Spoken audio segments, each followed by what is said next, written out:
Welcome back, folks. This is House Corrections and Institutions. It is Thursday, May 1st, and we are shifting gears. This is our 11 o'clock meeting. We are now shifting gears back to the Capitol bill. We have with us the chair of the Senate Institutions Committee, Senator Harrison, who's going to be going over the changes that the Senate is going to propose to the House on the Capitol bills. So Wendy, welcome. Why don't you come on up and you can introduce yourself for the record, and we won't be too hard on you.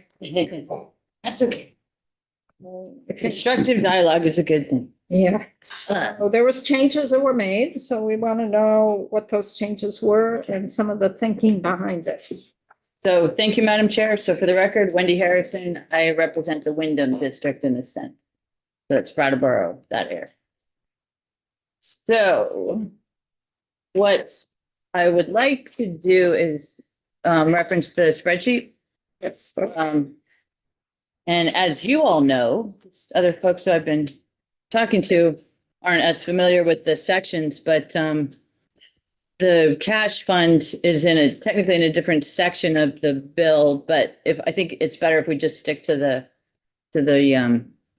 spreadsheet. Mhm. And it looks like you have the one that is highlighted with our changes. And we generally appreciated and continued what this committee had recommended. The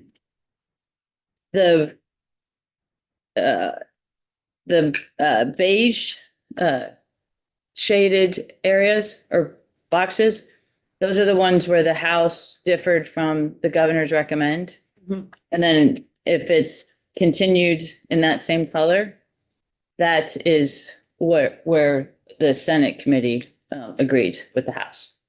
So I'll just go to the ones that are bright yellow. Those are the ones where we differed from the House. 3-acre parcel stormwater compliance. Several of the changes that we made in the FY27, so the second year of the biennium, those were made to balance the FY26 because we used more cash than you folks did, that's probably our major change, and we see that at the very end. So you kept within the bonding capacity. We kept within. You're just bonding more on FY26 and FY27. That's really what you're doing. Yes, and we're using the cash fund to fund capital. And maybe I'll talk a little bit about that because this is something that I've been advocating, is that the intent, as you all know, I think it's 2023, the cash fund was proposed and accepted by the then treasurer. And it has continued to be in existence. The way that we use it is different than it was intended to be used. And I very much respect how the House has treated it. What I would like to do is have a conversation at the beginning of the session, not at the end of the session, of the validity of that cash process, because I do see a value in cash for the initial stages of a project. I think that is a reasonable use of cash in the capital bill because projects don't always come through. So there's a different standard when you know that a project is happening versus not happening. And then also I do see a value to using cash and minimizing our debt over the long term. Personally, I would not expect to ever do everything in cash because there's also a value to financing projects over time, just so that, especially with government, it's not like a house. People always, want to conflate it with your household budget. It's different because there are different people. So when we fund something that's going to last for 50 years, it's not just us who are using it. It's not just the people who are around today. It's future residents. And so if it's bonded, and the payment is done in 40 to 50 years, those people pay too. So I see a value in that. But I think it is something that we really should just talk about, both of our committees. And so we put in a, in the, I always want to call it the words portion. Language. The policy, yes. Which, We asked for, and it's in there, a study, an evaluation to be done by JFO of the relative merits of using cash versus bonded. And that'll be finished at, in time for us to talk about it at the beginning of next year. Okay. Mhm. So, so getting back to this, so the 850,000, we fully support 3-acre compliance, and there's a lot happening there. So we expect that that would be, that the funding will be looked at next year, and we would, if more is needed, we would propose it. Pittsford Academy firing range upgrades, again, we agree that that's a really important project. We worked with Commissioner Minoli, and she indicated that they're not ready yet. So that's something that was okay to use the funding for this year. Same situation with Cherry Street. That was Commissioner Minoli's suggestion when we told her we were looking for places to find. She was very helpful and very responsive. Did we not do differently? That's why we have to. well, we probably did, and then this will all be negotiated in conference committee. No, I understand that, but I would have thought we would have heard the same thing if it wasn't ready to go. Right. That always concerns me. Yeah, I'm sorry, let me say, oh, you're talking about the Pittsford Academy, I think, Well, right? Pittsford and also Cherry. actually, 30 Cherry. Cherry. Right, well, it is, that's already in process. I should be more specific. In FY 27, it's 500,000, and then we just took 250,000, which is minimal dollars. And we have time next year to Right, fix but that. understood that we went into depth with getting, the testimony that they were ready to go to use it, but you heard obviously something different. well, they are ready to go in the upcoming year, in FY 26. I understand, Yes, yes. yes, and we put her under stress, I mean, we really pushed her to find the funding. Between those three, you have found Mo- 700,000, There's more, right? Found 700,000, so you've put that 700,000 bonding into FY 26. I mean, you haven't wanted to go over the capacity of our bonding. no, So you are moving Madam Chair, not at all. to, in section 2, you have a total of 700,000 that you're freeing up in bonded dollars to be used towards other bonded projects in FY 26. And cash too. I mean, the cash, Right, but there's some increase to bonding in FY 26. So you're trying to stay within the cap of the bonding capacity of Yes. 100. It's 110. I don't even remember. But it- what our bond- we ended up at 111,965 No, but our bonding with capacity, your reallocations. right, with our bonding capacity total, we have about 106 million. You've stayed within that box. But what you have done, you have front loaded it more bonding to be used in FY 26 than FY 27. Correct. Because there's projects in FY 26 that you have added in that we did not have.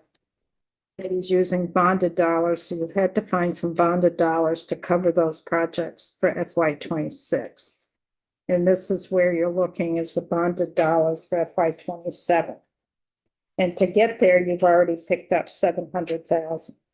To get to your 1.1 million or million or 1 point whatever. That's where you're looking to find that money. Yes, and also to find the money for the cash also. I mean, it was a kind of multi-piece. So the next page has most of the changes. Okay, So in section 4, Commerce and Community Development, that is where the 3 Bs are. And it is an unusual request. And I watched most of your meetings about it, and I really appreciate the questions that you asked. And at one point, someone said that cash would be more appropriate, and we agree that cash would be more appropriate as a funding source. But then there's the question of whether or not it should be funded at all out of capital. And I was familiar with 2 of these projects from being on the Economic Development Committee in the previous biennium, and the Ben High project and the Winston Prouty project. I was not familiar with the Berry project until this year. What I think the 3 projects have in common is that they are in process, and they are going to. It's much more of a sure bet that these will result in housing than something that is even shovel ready. These are more than shovel ready. They are really just about there. And so there's also differences between the properties and the projects that I just wanted to mention, if that's okay. Go into a little bit more detail.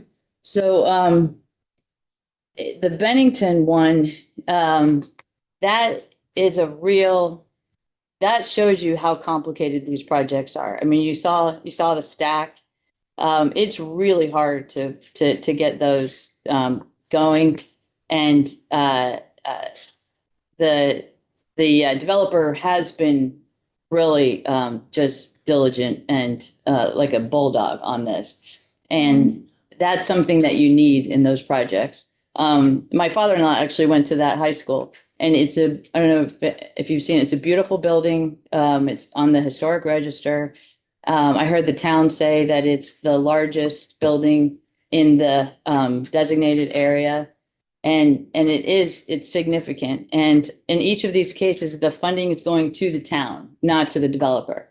So that's important to me, because I just personally insist that public money go to public uses. I mean, we're not here to fund developers just when they don't need the funding. And so it gets challenging. So in economic development, we talked about lots of different funding sources that the state already has. When I learned about the vetting of these projects and how it had come to be, that helped me support them, because when we have VHCB money or other funding, and we allocate just the amount, like for example, in the capital bill, the clean water, someone else vets the projects after we provide the funding.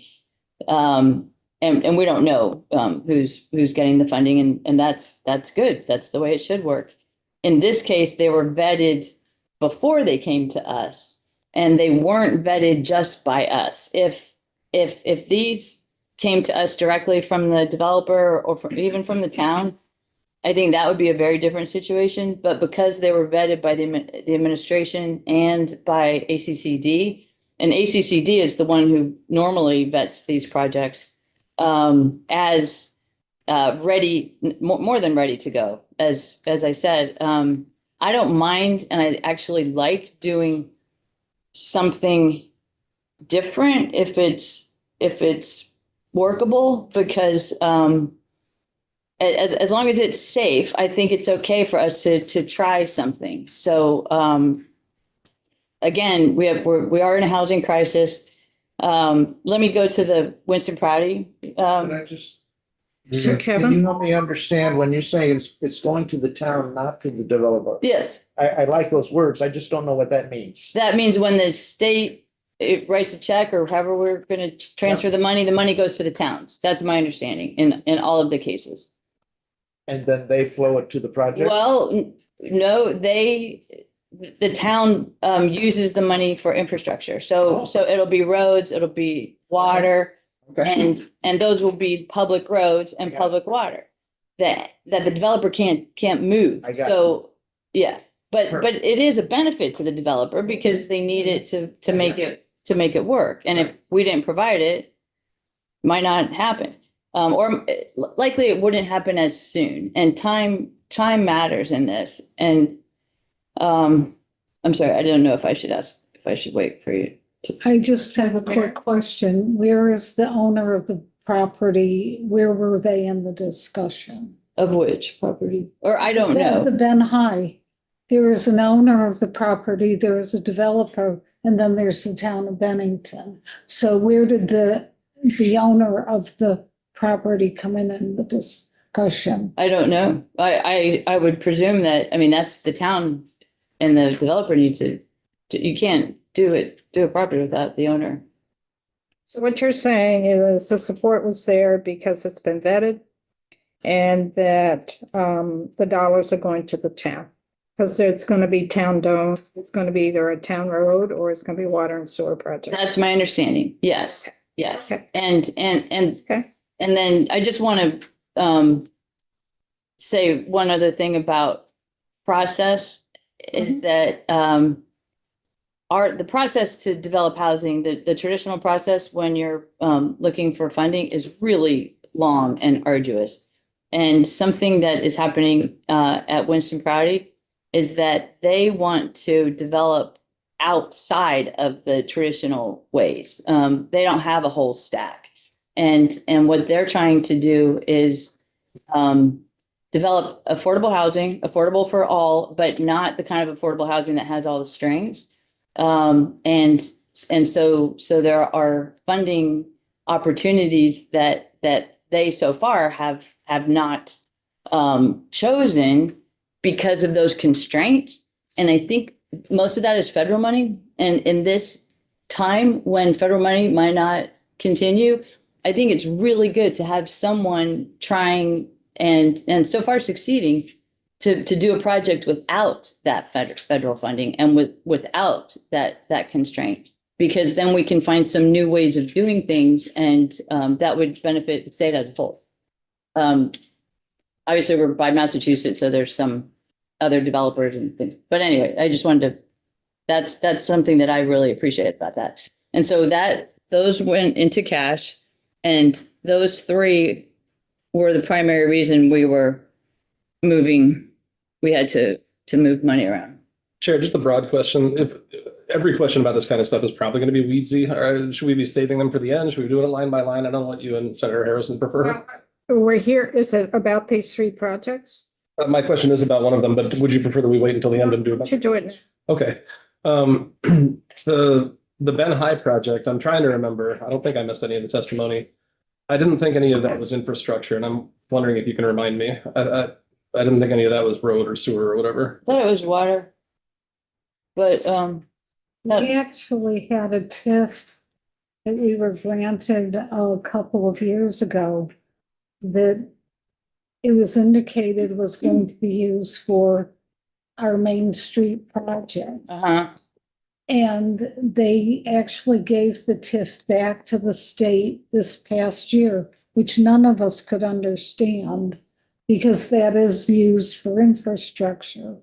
So I don't know, but it gets so complicated. We can get into this a little deeper. What we want to do right now is find out where the differences are. And the next step for the committee is to look at these Senate proposals of amendment to a House bill. This is what every committee does when a House bill comes back from the Senate with Senate changes. Do we agree with these proposals? Do we not agree with some of the proposals and agree with some of them and decide to work up concur with further proposal of amendment, and that means you kind of, all committees, the committees are involved in negotiations, or you really try to simplify the negotiations and say you'd not concur with the Senate proposal of amendment, go into conference committee. And the conference committee is where you do a little deeper dive. So less weedsy, less granular. Yeah, Yeah, get fair enough. into the weeds in a conference committee, not so much here. You get the general understanding Yeah. of what the thinking is of the Senate proposals of amendment. But the nuts and bolts of it are left towards how you're going to negotiate it, the next step. We're not at the next step because this bill also has to pass the Senate floor, and you're up for action tomorrow, Yes. I believe. Mhm. Do you think you'll be suspending the rules, second, third reading and ship it over, or is it So that's the, is to get it to us tomorrow second and third tomorrow. and then ship it over, so we'll have it by, okay. That Trying. helps, because then that will help us figure out what we're doing. So it's really, you know, you had testimony on issues, we had testimony on issues, in the conference committee, you resolved those. Okay, and I can zoom through the rest. I was just, my notes, I remember, I think that they need to do update, Ben High needed, from the notes I had, was sewer and water and Okay. possibly electrical. But that's Then not. we'll get in. Okay. Right, but there was Yeah. some, that's the infrastructure they needed, that it needed to be all updated for Okay, the new use. So just to reinforce what the chair just said. Yeah. This is time for Senator Harrison to present this Right. to us. We're going to listen. If you have a question for clarification, like, you know, can you tell us why you did that? It's not a time to argue or debate or what we heard. This is only for Senator Harrison to tell us. For us is like, oh, okay, what made you make this decision? And that's it. Because we will see this next year. Well, we're not getting, We're not done we're not yet. getting into that I far. understand, but But this that's just. detail will help me next year when we look at these projects again. Yeah, but we're just trying to recalibrate the committee to get back on track of what we should be doing right now. Yep. Which is not getting into these details and weeds and arguments. Yep. Sorry, Senator. No, I tend to get into the details, so Oh, the problem. I will, and I will be less detail, involved. we asked the Going- questions, so I got to, so let's continue here. Okay, so Bennington Battle Monument, we needed to reduce that to, have the funding for the 3Bs. Oh, these are two new things for you, probably. The study on the multi-parcel use in downtown Montpelier. That was proposed by our, appropriations committee, but they did give us funding for it. So, we talked about it to make sure it was the right kind of program. That's a analysis of the pit out here and the rest of the area. 100,000, and then DHCD grant for recovery residence purchase, and that is a recovery residence, which is really important. You know where that is? I believe St. Albans. And were those in the big bill to begin with? I don't believe. Oh, they were? Okay. All 149, 30. So was the multi-parcel use in downtown Montpelier in the big bill?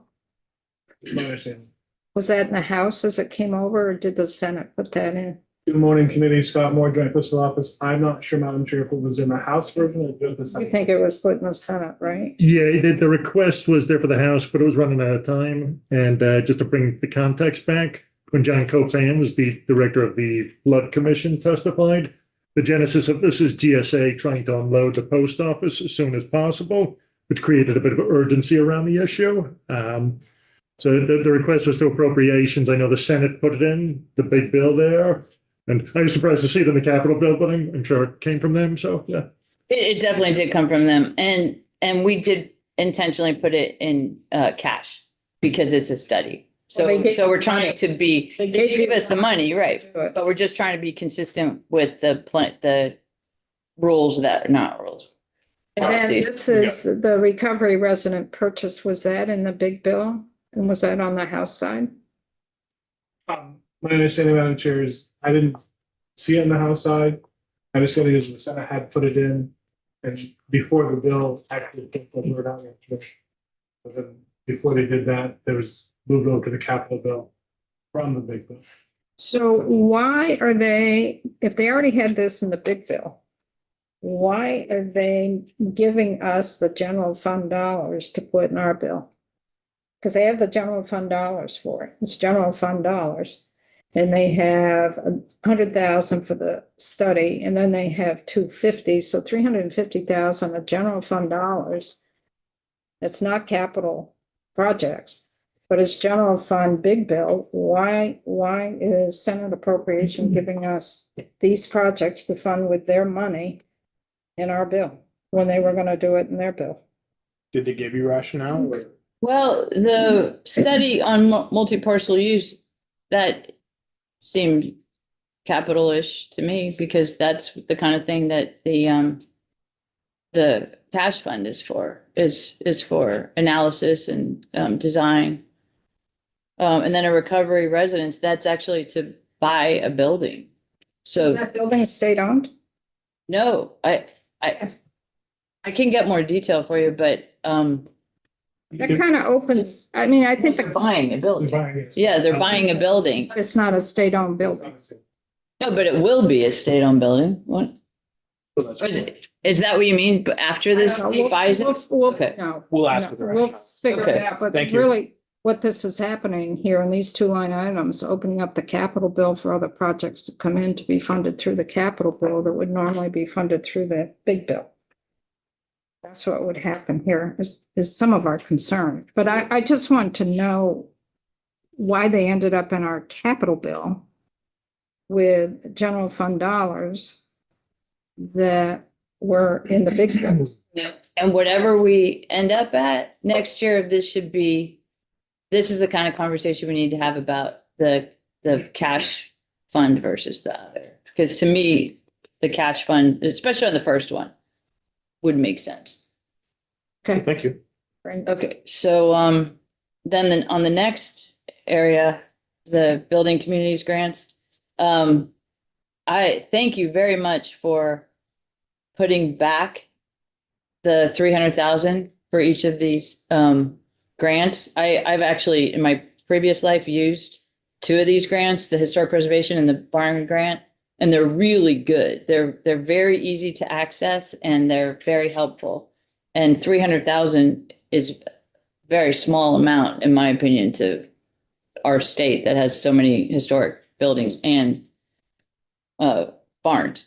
So what we did, because again, we were looking for the funding for the other stuff, we took 50,000 from 1, 2, 3, 4, 6 of those sections just in FY 26, so that the reduction would be first year, and then we very much tend to get back to the 300,000 in FY 27. But those are individual grants, so it won't be as if someone who's already in process doesn't get something. But I don't want you to think we don't support those grants. We support them very much. We did keep the fair numbers the same because the folks do need that. They expect that funding every year. So we didn't change that. Thank you. Veterans homes the same. So on the next page, fire apparatus. That is another one that was put in by the Senate appropriations and with funding. And that's a whole truck. I was really surprised you could get a whole truck. I mean, it's not a, it's a brush truck, but it's 275,000. They don't have one now. They used one from New Hampshire. They borrowed one from New Hampshire, found it really useful. So it seems like a good, we agreed with it. Walleye, do you want to talk about? No.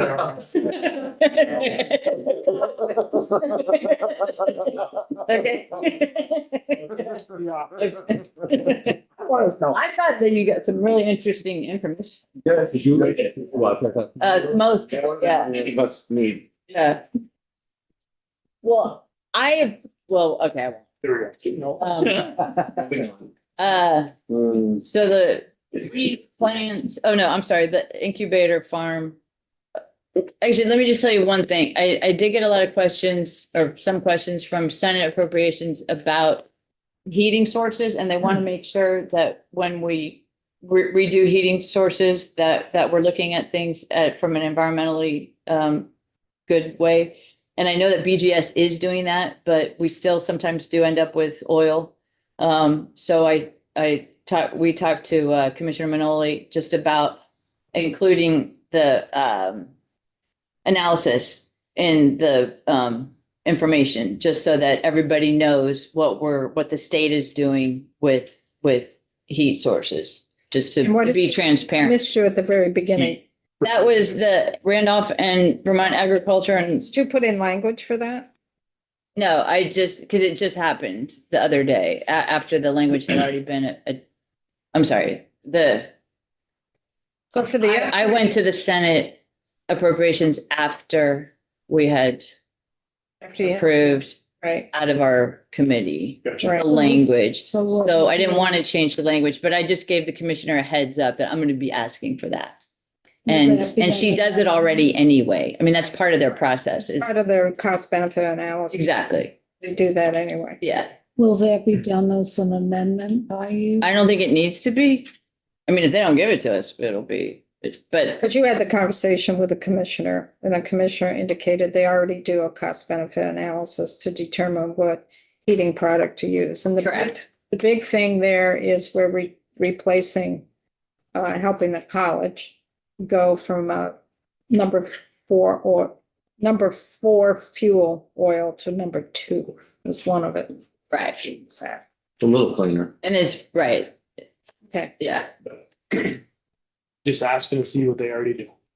exactly. Yeah. And she was fine with it, so I didn't see a need to Thank you. put it in language.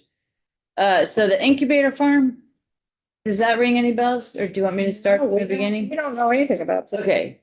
That was a new one too. Yeah, it was new to us. It Did this came come in. from appropriations as well? Nope, this came from the hall. I don't know where it's. Came out of Voice in the there? hall? Well, the people came out of the hall, so it's the Conservation Commission. It's a combination of the folks at that district Conservation Commission and the Vermont Veterans Home. And what they want to do is make an incubator farm, and they would use 12 acres of the Vermont of the Veterans Home to start a farm, and it would be a teaching farm for veterans who might want to become farmers or learn how to farm. And it's also just good therapy to be out in the farm. And the food that they raise would go to the kitchen of the veterans. They asked for much more. I don't remember what the number was, but they asked for a lot more. And this was all that we could scrape up. And we thought this would give them a good start. 127. 127,000 is what they Can want. you talk about why this is, not to bring it back to the walleyes, but it's a similar sort of scenario. Why didn't they go to the agency, and why didn't the agency put this in their budget request to the governor? I think it was something that they thought of later. I don't know, but I agree with you. It's much better if they do that. The Veterans Home was very supportive of it.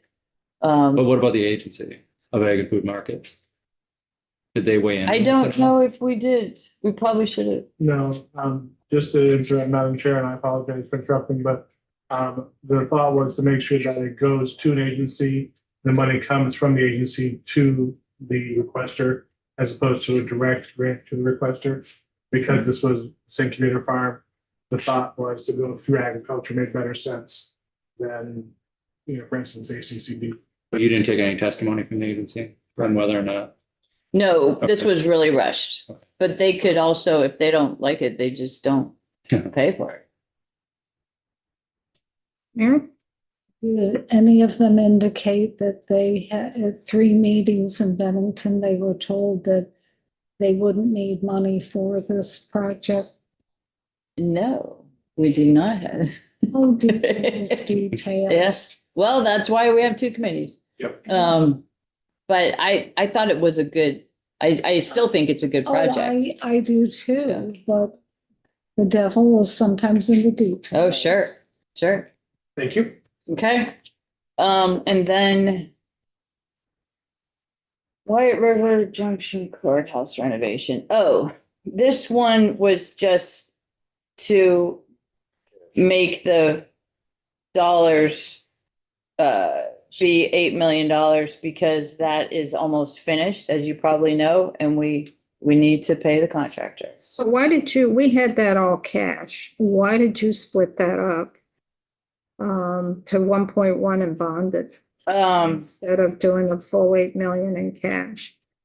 I believe it was just to make the numbers work, the columns. Senator Harrison, if you recall, we used 1.1 million to help fund the 3Bs. And we did that in cash. Okay, And so therefore we did the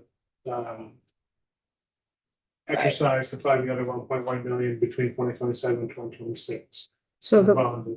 So the 1.1 million that's bonded is really to cover that 1.1 million in cash for the 3Bs, because the 3Bs went from 2 million to 3.1. Right. So we kept that in cash.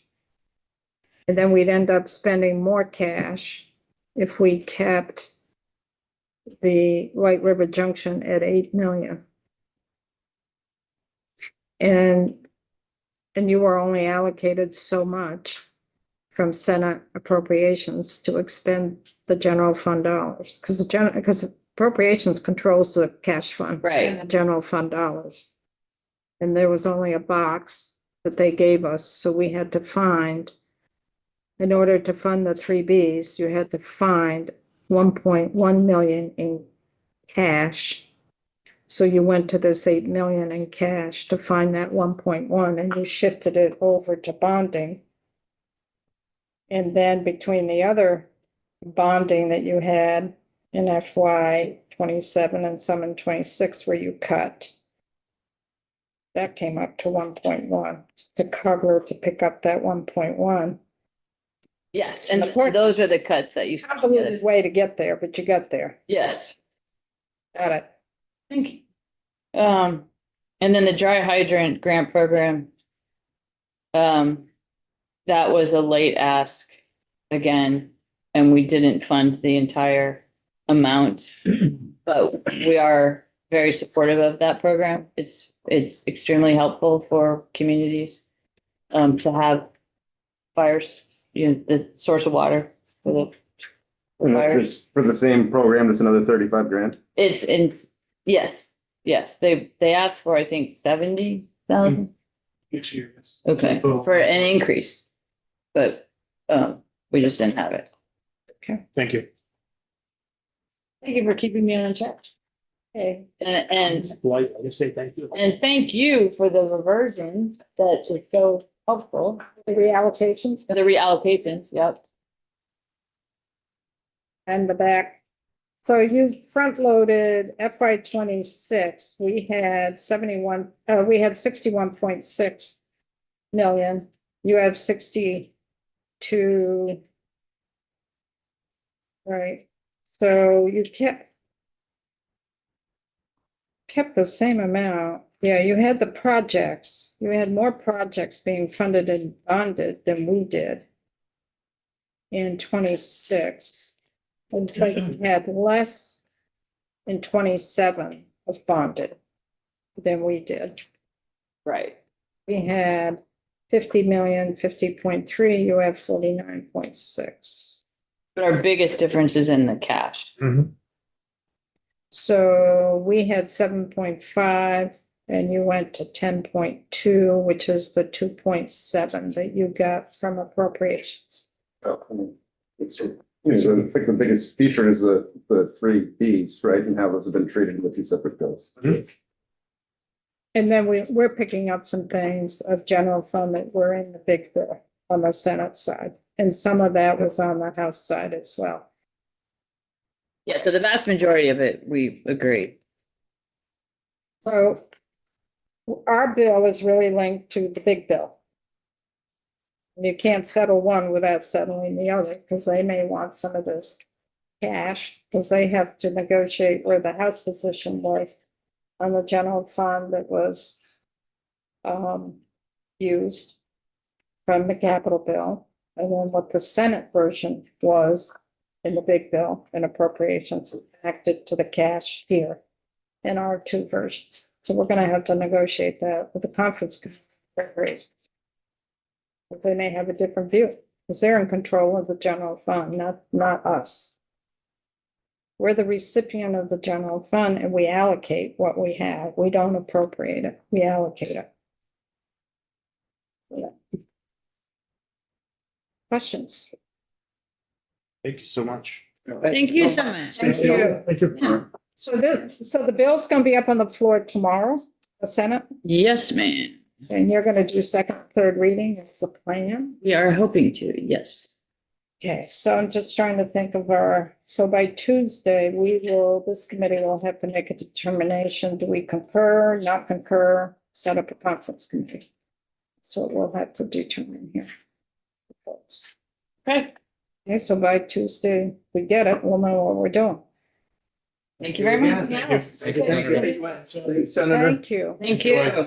Appreciate it very much. Today marks a month since our chair received a rebuke that's purportedly drafted by you. It turned out that it wasn't. Oh, that's right. Oh.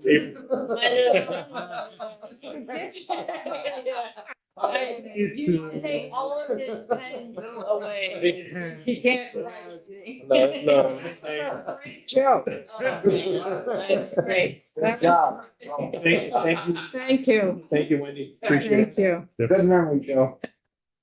Thanks, Joe. So, let's just, see where we are this afternoon on the floor. I hope you've given BGS a little bit of a heads up. I have. I told them that if they don't hear from me, they can presume that we are coming. And I appreciate as soon as we know Okay. if we aren't going to go. To let them know. Yeah, so Okay. you can text me, Alice. Okay. So we have a few minutes, and before we break, let's go over this language that House Judiciary is looking. They changed the language a little bit in our sentence reconsideration. Scott, let me stay alone. We should stay alone. Uh-oh. I love that there's some more language. More comfortable on this side. Okay, you can stay. What am I looking at? This is what bill, 279, right? Let's go see. She's gonna set it up tomorrow. No, it's House 379. Oh, months. Oh, I don't have the original language. I mean, I do. Never mind, I got it. Well, it's here. It's right here. It's right here, but I know we. In 109? This is in S109. Ben came in with the language. Then, I know, but it's to replace it's to Yeah, it's- replace 379. Second look. But Ben came in. No, Not Is this it? one? no. No. This is sentencing reconsideration. Ben Oh. came in with the language on Tuesday. We didn't have a copy of it. Remember? He had it. So it's on our webpage. It is, So we wanted to add, when we looked at this is the working group to look at the sentence reconsideration instead of the second look. And after, when it left here, the working group had the chief superior judge, the defender general, commissioner of corrections, executive director of state's attorneys and sheriffs. And we also had the crime victims services executive director, and I think Ben added to that the Vermont Network Against Domestic and Sexual Violence. Yep. That's where we were. What House Judiciary has added is executive director of the racial equity or designate. So that's the only change Mhm. in the membership. That's fine. Okay. And then they changed this where we had Dr. Reese as a member of the working group. They have changed that to that the working group would consult with stakeholders, which would be Dr. Reese, Racial Disparities in the Criminal and Juvenile Justice System Advisory Panel, and ACLU. Yeah. So the working group is going to consult with those three. So the big change was we had Dr. Reese as a member of the working group, and they moved that down for a consultation. Judiciary moved it down. House Judiciary. Sounds right. I'm good. Powers and duties, they changed current Senate. This is what we wanted the group to look at. We said current sentencing guidelines, they changed that to practices. I think that's their world. Yeah. I think that's their world for that.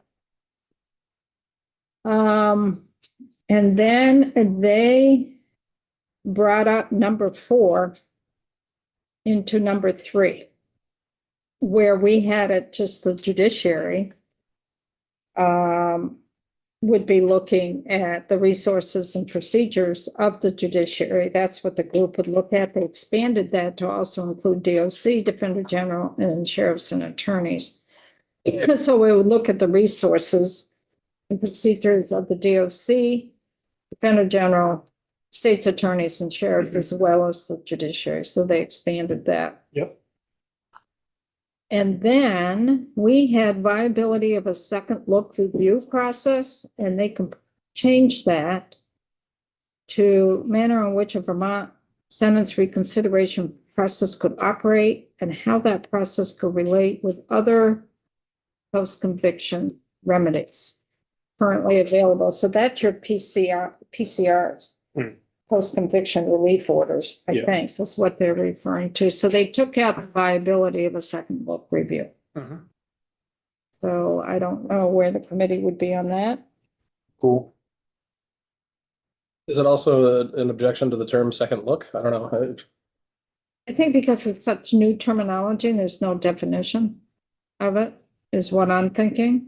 And I'm thinking also the Defender General as well as the state's attorney was hoping, but the Defender General felt more strongly about this, that if we had sentence reconsideration, it would decrease the post-conviction relief requests. Yes.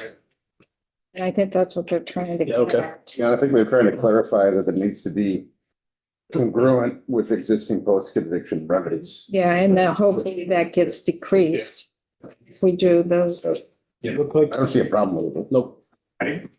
changes. And then the assistants, is they took out that there would be administrative, technical, and legal assistance. Price it down. I know, they don't replace it with anything, so who's gonna provide the assistance? I mean, obviously, state's attorneys and sheriffs felt they didn't have the capacity to do that. So I can ask who provides the assistance. But outside of that, we're okay. This group, there's one vote for each person or not? Entity, yeah. That's They didn't talk about that. But yeah. They come back with a report, so there's no, Nothing definitive. we weren't, we didn't even address that on our end in terms of a vote. It was just a report. The working group would submit a written report in terms of proposed legislation. So that report would indicate who supports and who doesn't support Okay. for that. We didn't go into voting for that. And then the structure of the meetings are the same. Yeah. And the report comes back to our committee and the judiciary committees on the House and Senate, and it only comes to the Judiciary Committee. Why wouldn't it go to the House Senate Committee on Institutions? Oh, it does. It Okay. does. Yep. I'm good of it. So I will ask Martin about the assistance, but outside of that, we're okay. All good. I'll just, Connor? I'm not gonna hold things up. I've got some reservations on moving these three groups to consulting, because they are the three groups that would be most likely to push this, in a less status quo direction there, so I'd prefer them to be in with everybody else, but I agree with Connor. That's why I asked about the voting. Yeah, like, you know what the vote's gonna be. I mean, you do and you don't, but like, If you're gonna have a report and only three quarters, Yeah, I thought that it was really great that we were gonna have them all involved with this, especially that they're trying to develop something, and these are the people who know what they're talking about, and That's why you consult. Otherwise, you're still probably gonna end up in the same place you already are. I'll play the devil's advocate because I believe it is I don't want Vermont policy to have outside entities having a vote.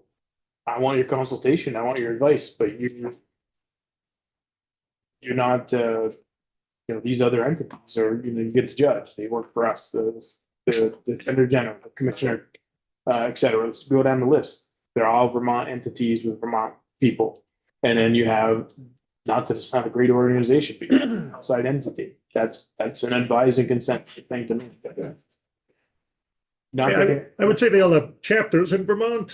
You know, you have Vermont board members of DRUP, but do you have? LWOP, same with ACLU. It's got a Vermont chapter. It's got an office in Montpelier. It's, So I'll bring that up tomorrow. There might have been an issue with his committee too. I don't know, but I'll bring that up. But the concept in general was supportive. Yeah. Just, Yep. I was very clear with Martin. I did not want to blindside this committee with seeing different language. Because we made the recommendation. It's their bill. And they changed. Yeah. So it's lunchtime. Let's break, let's go off of YouTube, and we're gonna see where we are for this afternoon for the field trip, depending when we get off the floor, so let's all stay connected. Okay.